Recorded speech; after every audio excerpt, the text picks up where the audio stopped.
On today's Prophecy in the News, we're going to be taking a look at a discovery of astronomical proportions. We have the man who made the discovery with us on today's program. It's going to be about the lunar and solar eclipses in the year 2015, the sabbatical year 2015. Gary Stearman is here to discuss with me and with our guest this fascinating subject. Gary, introduce our guest, please. Be glad to, J.R. Today, signs in the heavens, the sun, the moon. And with us, Pastor Mark Biltz, El Shaddai Ministries of Bonnie Lake, Washington. And Mark, welcome to Prophecy in the News. Tell us a little about your work there in Bonnie Lake. Where is Bonnie Lake, and what's your congregation like? Sure. Bonnie Lake is just outside of Tacoma, Washington. It would be the city most people are familiar with. And I started the congregation 7 years ago to teach Hebrew roots to Christians. I just really felt it was important that they had a better understanding of the roots. We're grafted into a tree, and we need to go down to the deepest part we can to get the richness of that root. We have about 200 people now. We're doing a Passover Seder this year of over 600 people in the Tacoma Dome. And we're very excited about what God is doing in teaching all of us about Hebrew roots and his feast days. Very good. Well, J.R., I must say, it's knowing where to start today. We could talk about so many different things. But you've made an amazing discovery. And it started February 21st, basically. You got an insight at the time of a blood moon. And there's a very famous photo that's been circulating around of a blood moon over the Dome of the Rock, an eclipse of the moon. And that proved to be very much a stimulus for your thinking. Yes, it did. I was looking at that, and I thought the Bible had talked about how the moon would turn to blood and the sun would turn to sackcloth before the great and dreadful day of the Lord. And so I thought, well, the plain meaning of the text, it would be a total solar eclipse and a total lunar eclipse. So I thought, well, our government, NASA, the Goddard Space Center, has a website, and it lists all of the eclipses for the last, 5,000 years, and the next 2,000 years. Because when God placed the sun, the moon, and the stars in the skies, he's very organized, he's mathematical, very precise. And they can determine exactly when they have occurred. So I went to the website. Now, in Genesis 1:14, yes, when God put the stars in the heavens for signs, tell us about the Hebrew word there for the signs. Yes, okay. The Hebrew word for signs is ot, and it means a signal. Kind of like one if by land, two if by sea. It's like God wants to signal us, send a signal to us, if we're watching the signal. And the Hebrew word implies, if you look it up in your Strong's Concordance, not only is it a signal, but it's a signal for coming or his appearing. And the word season, he also said, they're not only for signs, but for seasons.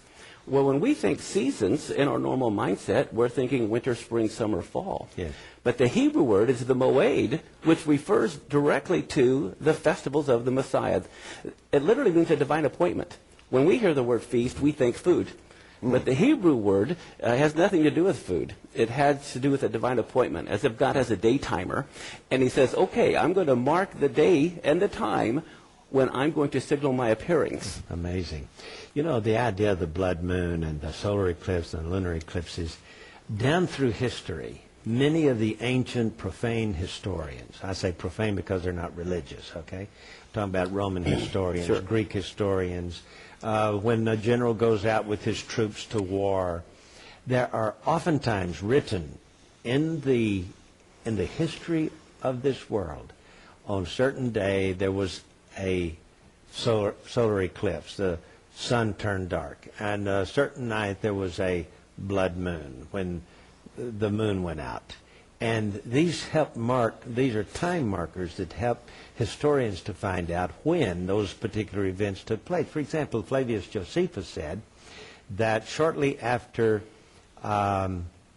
Herod was ill, some Jews got up on the temple door and pulled down the golden eagle and chopped it to pieces. Well, Herod was so angry, he had these men burned at the stake, and that night there was a solar eclipse over Jerusalem.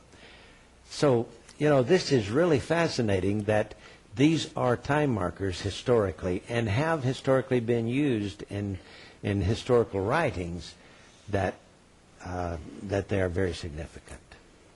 Definitely. Now, I want us to go to the year 2014-2015 for the first set of eclipses, because there are 4 lunar eclipses and 2 solar eclipses in that one year, and they just happen to be on Jewish holy days. So, let's go, for example, to these heavenly signs and look at them here. The sabbatical year of 2014-2015. It begins on September 25th, 2014, ends September 13th, 2015. And the first that we want to see are a series of 4 lunar eclipses. And we have the lunar eclipse there of one of them. As you can see, I've speeded up the movie there from our astronomy program in the computer. You see how it's turned blood red. Now, it says Passover, April 15, 2014, Tabernacles, October 8, 2014. Then the following Passover, April 4, 2015. The following Tabernacles, September 28, 2015. Tell us about that. Well, what's fascinating is when you look at the Gregorian calendar, you see April 15th, October 8th, April 4th, September 28th. You don't see a pattern. But on the biblical calendar, the Passover is the same day. Sukkot is the same day. Yeah. And so God wants us to look at the biblical calendar. Mm-hmm. That's what we need to be watching. The reason we need to be watching is so He will signal His appearing. But we have to know what to be watching as well. And so we need to be watching the biblical holidays. So Passover occurs on a full moon. Yes. And naturally, the moon has to be on a full moon for the shadow of the earth to come between the moon and the sun and create this shadow across the surface of the moon. And we just happen to have that in Passover in the year 2015. Now, that is a sabbatical year. It's 7 years from now. Okay? Yes. We also had this on the Feast of Tabernacles, which is Tishri 15 in the autumn. The full moon following the new moon of September, or Rosh Hashanah. Yes. So on Tishri 15, there is the Feast of Tabernacles, or Sukkot, as it's called in Hebrew. Yes. And we have another solar eclipse. That's in 2014. Then the following year, 2015, and by the way, Rosh Hashanah 2014 begins the sabbatical year. Yes, yes. Because, Correct. It takes two of our numberings to find one 12-month period, because the Jewish New Year begins with the new moon of September and goes for 3 months into our next year and then 9 months of that year. Right. So when we say it begins in 2014, ends in 2015, we're talking 12 months, okay? 1 year. But we have the Passover and Feast of Tabernacles eclipse in 2014, and then in 2015, we have the same thing all over again. Now, how often does that happen in history? I'm glad you asked that. That doesn't happen that often in history. When I went to the government's website, they said on there, any of you can go there, that when you have 4 total blood red moons back to back, it's called a tetrad. And some centuries, for 400 years, there were no tetrads. This didn't happen at all. And so I looked to see in this century how many tetrads there were. And there were 6 or 7. But what's interesting, the only one that it happens on the 4 biblical holidays is 2014, 2015. It doesn't happen again. In this century, you were going to find 4 blood red moons on the biblical holidays. So the fact that it doesn't happen again in this century, I think, is very significant. So then I looked at last century. Mm-hmm. And believe it or not, the last time that 4 blood red moons occurred together was in 1967 and 1968, tied to Jerusalem recaptured by Israel. The 6-day war. Isn't that amazing, Gary? Well, that's more than amazing.